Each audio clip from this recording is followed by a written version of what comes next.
A'udzubillahi minasyaitonirrajim. Bismillahirrahmanirrahim. Wa jaa'a ahlul madinati yastabshirun. Jadi kemudian pada hari itu para penduduk benar-benar datang karena pengkhianatannya Imro'ata Lut tadi, ya. Siapa? Istrinya Nabi Lut yang berkhianat, sudah dilarang untuk memberitahukan tentang adanya tamu. Kemudian dia masih memberitahukan itu. Maka setelah berita bahwa di rumahnya Nabi Lut ada dua tamu asing yang berparas luar biasa rupawannya, maka datanglah mereka berbondong-bondong untuk dengan maksud mengganggu, dengan maksud untuk berbuat maksiat terhadap dua tamu itu. Mereka datang dengan gembira sekali, dengan bersukaria, hura-hura, penuh dengan ya sudah bersiap pesta pora lah untuk menjadi dua tamunya Nabi Lut itu sebagai sasaran kemaksiatan. Maka Nabi Lut pun berkata Nabi Nuh, inna haula'i dhaifi fala tafdhuni. Tolonglah Bapak-bapak, jangan berbuat begitu, jangan seperti itu. Ini tamu-tamu saya, jangan kamu mempermalukan aku, janganlah, please, gitulah. Oh, mohon, karena di apa titik itu memang Nabi Lut merasa tidak berdaya, ya. Merasa tidak berdaya, nggak mungkin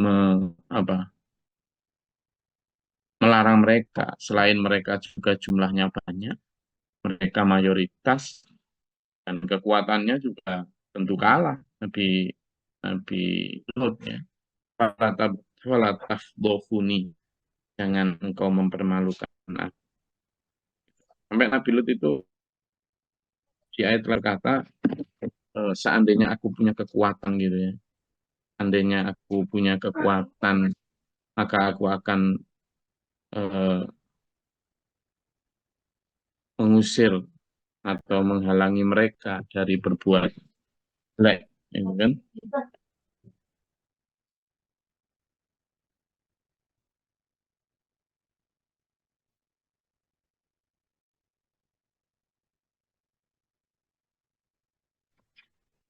Seperti dalam Quran di satu ayat disampaikan bahwa seandainya aku punya kekuatan untuk mengusir, pasti akan aku usir, gitu.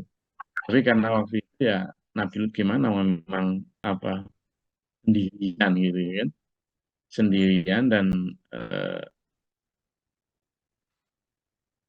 itu apa ya, kayak semacam memang sudah tukan buat mereka itu. Mereka tidak mau di ini diingatkan, itu tidak mau. Dulu juga merasa bahwa eh, mengatakan ini loh putri-putriku, kan. Tapi katanya mereka bilang tak mau saya. Nah, itu kan. Di ayat di surat, coba dibuka di surat ini, surat Hud itu. Surat Hud ayat 77 dan sampai ayat 87, surat Hud. Kalau kita buka itu ada ceritanya juga. Tapi sebelum ke sana, di sini disampaikan di ayat ini ya, bahwa sampai Nabi Lut itu menyatakan wattaqullaha wala tukhzuni, dan bertakwalah kepada Allah, janganlah kamu membuat aku terhina. Tolonglah jangan membuat aku terhina. Lalu kemudian dia bilang, lalu mereka berkata, awalam nanhaka 'anil alamin, loh. Kamu kok gak usah macam-macam, loh. Enggak, sudah kami kasih tahu. Kalau ada tamu-tamu kayak gini, jangan pernah sekali-kali melindungi mereka. Ngomong saja padanya. Ini sudah jadi tradisi kami. Lalu sampai Nabi Lut gini, qala haula'i banati in kuntum fa'ilin. kalau kamu memang mau ini loh banyak putri-putriku, kamu bisa menikahi mereka, lalu menjadikan mereka sebagai istri, sehingga kamu bisa halal untuk menyalurkan hasratmu gitu ya. Tapi mereka ya enggak peduli mereka, enggak peduli. Coba kita buka di surat Hud ayat 7 sampai 80, nomor 11 kalian. Surat Hud. Bismillahirrahmanirrahim. Dan ketika para utusan kami atau para malaikat itu datang kepada Lut, dia merasa curiga dan dadanya merasa sempit karena kedatangannya. Dia, Lut berkata, ini hari yang Satu ayat dulu. Sadaqallahul Azim. Nah, di ayat pertama itu sampai dikatakan doyqi sodri, sesak dadaku.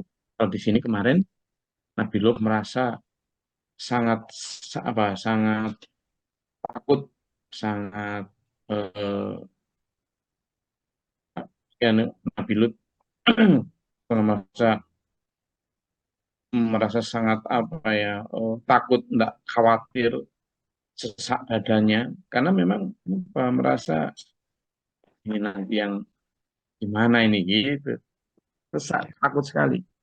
Lanjutkan. Kemudian 78 ya. Bismillahirrahmanirrahim. Dan kaumnya segera datang kepadanya, dan sejak dahulu mereka selalu melakukan perbuatan keji. Lot berkata, wahai kaumku, inilah satu ayat aja. 78 aja, coba 78 aja. Nggih. Ya. Terus. Wahai kaumku, inilah putri-putri negeriku, mereka lebih suci bagimu. Maka bertawakallah kepada Allah dan janganlah kamu mencemarkan namaku terhadap tamuku ini. Tidak adakah di antaramu orang yang pandai? Shadaqallahul Adzim. Masa di antara kamu itu enggak ada orang yang berpikir, yang alim bahwa perilaku itu jelek gitu, enggak ada. Sampai di situ itu menunjukkan bahwa mungkin ada orang-orang yang ngerti itu perbuatan keliru di kaumnya Nabi Lut, tapi mereka tidak mau mengatakan apa yang sebenarnya hak adalah hak, yang batal adalah batal. Kenapa? Ya karena mereka lebih baik mengikuti arus daripada mempertahankan kebenaran. Itu. Jadi kalau kita lihat di surat Hud itu, sampai Nabi Lut itu berkata, tidak ada tadi antara kamu itu orang-orang yang mengetahui kebenaran, yang tahu bahwa ini jelek, perilaku itu jahat. Tidak ada. Tidak begitu. Kenapa ya? Karena jadi memang ada orang alim atau orang yang berilmu di negeri itu tidak berani mencegah perilaku umatnya. Kenapa? Ya karena khawatir dimusuhi umatnya. Khawatir nggak disukai, khawatir nggak diikuti, khawatir kehilangan pengaruh. Dan ternyata sejak dulu ya begitu, kita selalu. Gitu loh. Orang yang tidak berani menyampaikan hak adalah hak, batal adalah karena kepentingan-kepentingan. Wah, 78, 79.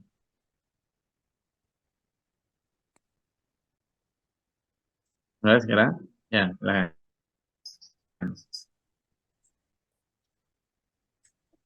Bismillahirrahmanirrahim. Kita menjawab, sesungguhnya engkau pasti tahu bahwa kami tidak mempunyai keinginan sah terhadap putri-putrimu. Dan engkau tentu mengetahui apa yang sebenarnya kami kehendaki. Shadaqallahul Adzim. Nah, mereka sudah lalu, kamu nggak usah itu. Kamu nggak tahu apa keinginan kami. Kami tidak suka sama perempuan. Nah, ini menunjukkan bahwa kata siapa orang-orang sekarang pembela LGBT, mana Quran yang melarang LGBT? Loh, itu sudah jelas. Laki-lakinya mengatakan kami tidak punya keinginan sama perempuan. Kami maunya sama laki-laki, laki-laki. Yang perempuan ya senang sama perempuan. Gitu. Itu menunjukkan bahwa itu LGBT. Itulah kayak gimana pun, tapi ya manusia sekarang ya selalu mencari-cari untuk membenarkan perilaku sesat mereka. Oke, ayat 80 coba. Monggo. Gantian silakan ya. Tadi siapa yang silakan? Bismillahirrahmanirrahim. Lut berkata, seandainya aku ada mempunyai kekuatan untuk menolakmu, atau kalau aku dapat berlindung kepada keluarga yang kuat, tentu aku lakukan. Shadaqallahul azim. Nah itu, maka Nabi Lut pun sudah pasrah. Ya gimana lagi kamu begitu, seandainya kami punya kekuatan, kata Nabi Lut. Seandainya aku diberi kekuatan, pasti akan menolak kalian, aku akan melarang kalian. Tapi saya tidak punya kekuatan, saya tidak punya daya untuk menolak. Gimana lagi, andaikan aku punya keluarga besar, tidak punya ternyata. Berarti Nabi Lut minoritas. Bersama pengikutnya itu minoritas. Ini menunjukkan dulu bahwa kita itu kalau berada di dalam kebenaran dan ternyata jumlah kita sedikit, itu kita tidak usah terlalu sedih, apalagi kemudian meragukan kebenaran itu hanya karena jumlah kita sedikit. Sejak dahulu, ayat-ayat dan surat-surat kemarin yang sudah kita pelajari tentang sirah Nabawi, para nabi, dan rata-rata pengikutnya memang sedikit. Dan di sini kembali ditunjukkan di kisah Nabi Lut ini bahwa Nabi Lut sedikit, tak berani melawan mereka, memang karena jumlah mereka lebih. Kira? Enggak, ya sudah. Kembali ke surat Al-Hijr yang kita pelajari. Maka di ayat 72 Allah berfirman, "Na'amruka innahum lafi saqratihim ya'mahun." Di umurmu wahai Muhammad, sungguh mereka benar-benar terombang-ambing dalam kemabukan sesatan. Jadi mereka benar-benar mabuk senangan, mabuk kemaksiatan mereka itu. Di mana LGBT saat itu benar-benar merusak sendi-sendi norma masyarakat. Tidak ada lagi mana suamimu, mana istrimu. Tak ada sudah. Karena ada beberapa wilayah dulu di Indonesia itu konon sudah memperlakukan sistem rusak seperti itu, sehingga antar mereka itu saling menyatakan bujunya siapa adalah bujunya siapa juga gitu.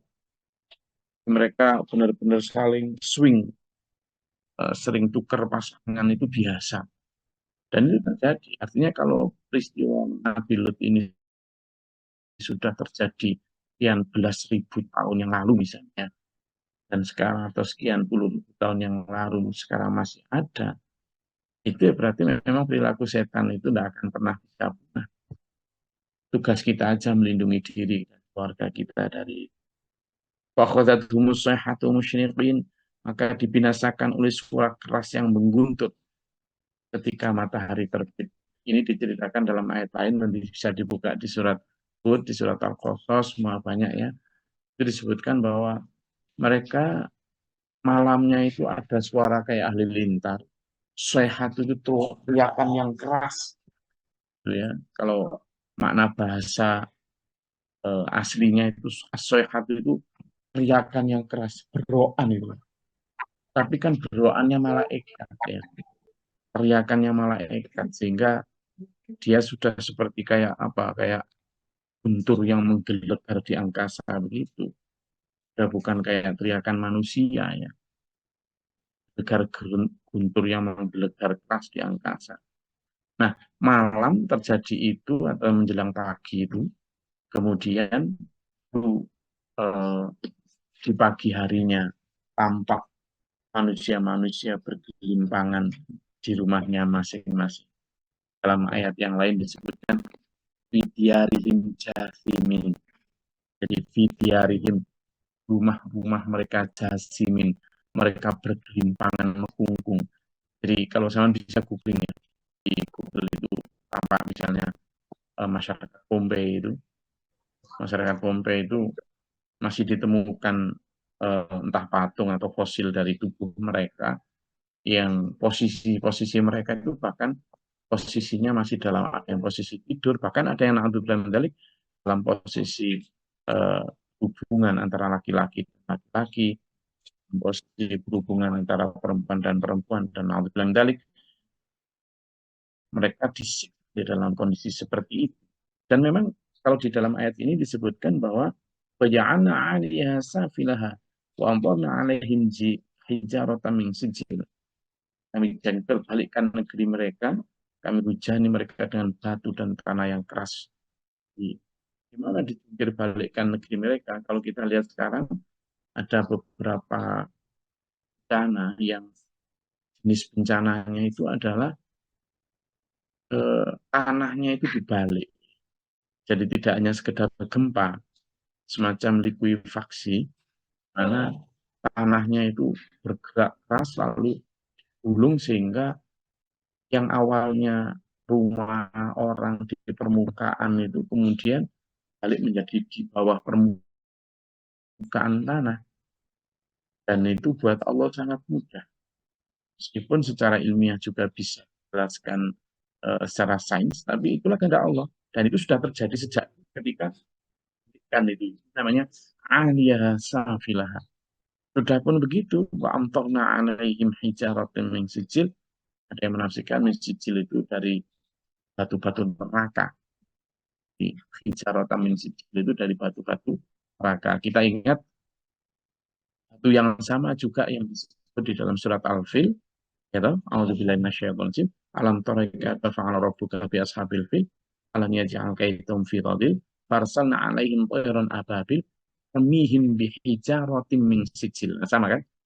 Jadi mereka dilempar dengan hijaratin min sijil. Dengan hijarah itu dalam surat Al-Fil itu sama.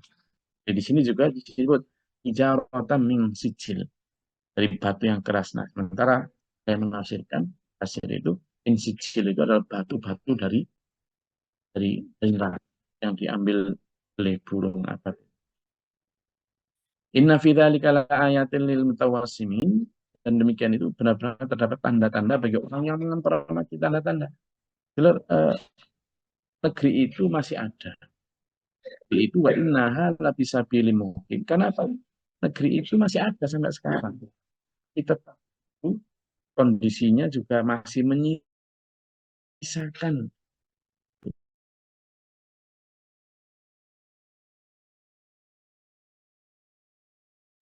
Jadi negeri itu masih ada sekarang. Kita dilihat, sehingga orang akan bisa mengambil pelajaran dari situ karena memang dia bisa mengambil tanda-tanda itu. Tapi banyak orang yang justru hanya untuk rekreasi, hanya untuk ya sekedar wisata. Padahal harusnya ke situ untuk mengambil pelajaran. Malah di dalam beberapa dijelaskan kalau kamu melewati sebuah negeri atau lokasi yang dulu pernah dikenai siksa, ditimpa siksa, kamu berpalinglah sambil memohon Allah agar dilindungi dari kejadian yang sama. Tapi sekarang bahkan di Arab Saudi ada satu tempat yang dulunya adalah tempat yang pernah diadab Allah.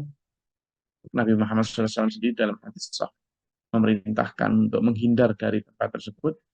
Sekarang oleh pemerintah Arab Saudi telah dijadikan sebagai tempat wisata dan tempat konser musik barat.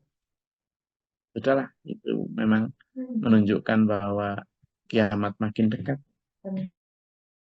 Nah, kita aja yang ayo menjadikan, kalaupun kita belum sempat berkunjung ke sana, kita bisa melihat itu di internet banyak foto-foto, gambar-gambar maupun video lokasi di mana kaum Nabi Lut ini dulu dihancurkan. Dan benar-benar ayat 76 menyatakan bahwa innaha labisabilim muqim, tempat itu masih jalan-jalan yang bisa dilihat.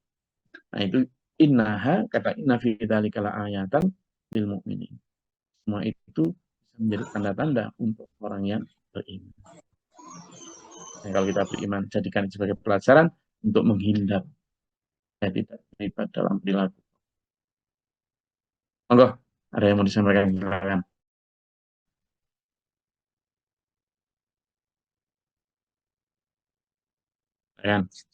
Saya ini posisi sedang di Yogyakarta, tepatnya di Kaliurang saya. Monggo, silakan yang mau disampaikan.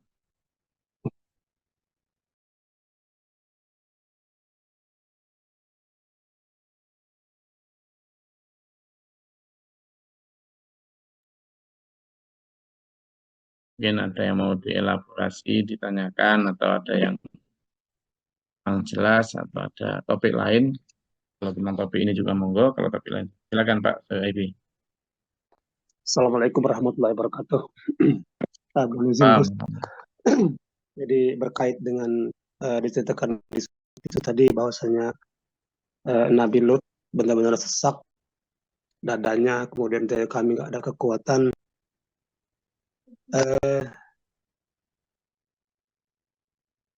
Untuk itu sebagai pelajaran mungkin bagi kita semua bahwasanya itu seorang nabi, Gus. Tapi kekuatannya seperti itu. Nah, lalu bagaimana dengan ada orang-orang yang merasa sakti, umpamakan para wali, kenapa bisa terbang kemana-mana, umpamakan. Nah, kenapa Nabi Lut nggak diberi seperti itu, Gus? Padahal itu sudah benar-benar dalam keadaan terdesak pada saat itu. Demikian, Gus. Jadi kalau kita lihat Quran itu firman Allah dan sudah berkali-kali menyatakan para nabi, termasuk Nabi Muhammad SAW, menyatakan bahwa aku tidak pernah mengatakan aku punya kekuasaan, punya kekuatan, tahu hal yang goib. Indi khozain. Aku juga tidak pernah mengatakan bahwa aku memiliki gudang-gudang harta.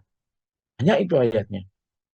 Kalau sudah begitu, mestinya kita tidak usah dipercaya orang-orang yang mengaku bisa terbang, mengaku bisa ngilang, mempan dibacok, dan lain sebagainya.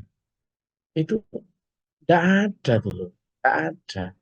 Jikapun ada, itu adalah sihir. Sihir yang dibantu jin, yang itu tidak akan mempan kalau untuk apa benar-benar tidak mungkin. Ya dulu mungkin ada orang-orang yang bisa menggerakkan sihir, dan sampai sekarang mungkin juga ada. Semua sihir tipu daya. Tipu daya itu ya sebatas pandangan yang percaya saja. Jadi makanya dan yang kedua Pak Soeib, sihir itu tidak mungkin bisa dipakai untuk membela kebenaran. Jadi kalau misalnya karena Nabi Lut mau diganggu oleh kaumnya gitu. Lalu misalnya Nabi Lut itu punya kesaktian seperti sihir-sihir itu, maka sihir itu tidak akan bisa untuk membela kebenaran. Karena memang Nabi Lut berdiri dalam jalan yang. Dan kalaupun ada kejadian-kejadian luar biasa di para nabi yang itu disebut mukjizat, itu murni adalah iradah Allah. Kehendak Allah, tidak bisa jalan sebaliknya. Misalnya karena kehendak para nabi itu tidak bisa. Tidak bisa. Ketika Nabi Muhammad SAW kalah di perang Uhud, Nabi Muhammad juga nggak bisa mendatangkan batu dari langit, gitu, hijaratan min sijil, nggak bisa. Atau Nabi Muhammad mendatangkan biasanya tidak ada. Tapi kemudian di perang Siffin atau perang apa itu, kemudian Allah mendatangkan Tabuk juga nggak. Kemudian perang Badar juga Allah mendatangkan bala tentaranya, yakni pasukan yang tidak tampak, gitu kan? Junudun lam tarawha itu, pasukan yang tidak tampak, itu ya karena kehendak Allah sendiri. Walaupun diawali dengan doa, ya semata-mata Allah. Jadi, kalau sekarang ada yang hanya bisa datangkan ini itu, saya percaya sebagai orang beriman kita khusus benar-benar mengandalkan kuasa Allah. Dan tidak usah mempelajari yang seperti itu. Umar bin Khattab kurang sakti. Ya, tentu para wali siapapun sekarang ya di bawah levelnya Umar bin Khattab lah. Para wali siapapun sekarang. Para wali siapapun sekarang yang di bawah Ali bin Abi Thalib lah. Ali bin Abi Thalib aja wafat terbunuh. Jadi jangan sampai kita merasa nanti malah bisa punya kekuatan. Oke? Itu Pak saya itu. Lagi?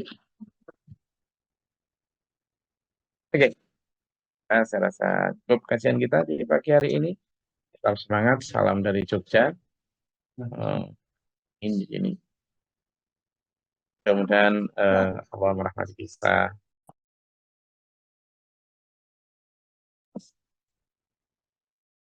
Mudah-mudahan Allah merahmati kita, kita dalam surat ini. Allahumma sholli wa sallim. Allahumma fil. Allahumma atina fi man hadayta. Barik lana fi ma atayta. Rabbana wa ta'ala. Allahumma dafa'na al-bala'a wal bala'a. Atina wa lil. Allahumma arfa' darajatana wa nama faktubna ma'a. Rabbana wa tahmilna ala.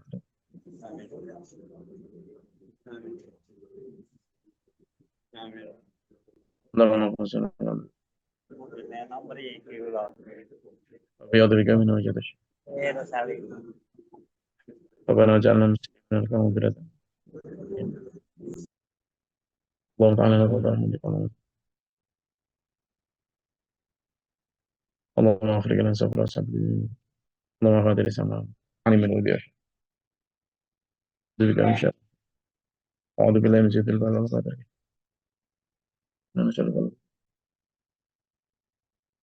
ربنا هب لنا من أزواجنا وذرياتنا ربنا آتنا في الدنيا حسنة وفي الآخرة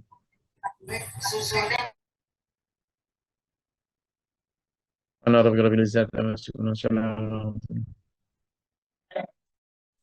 يا رب العالمين والسلام عليكم ورحمة الله وبركاته. Waalaikumsalam. اللهم ارحمنا بالقرآن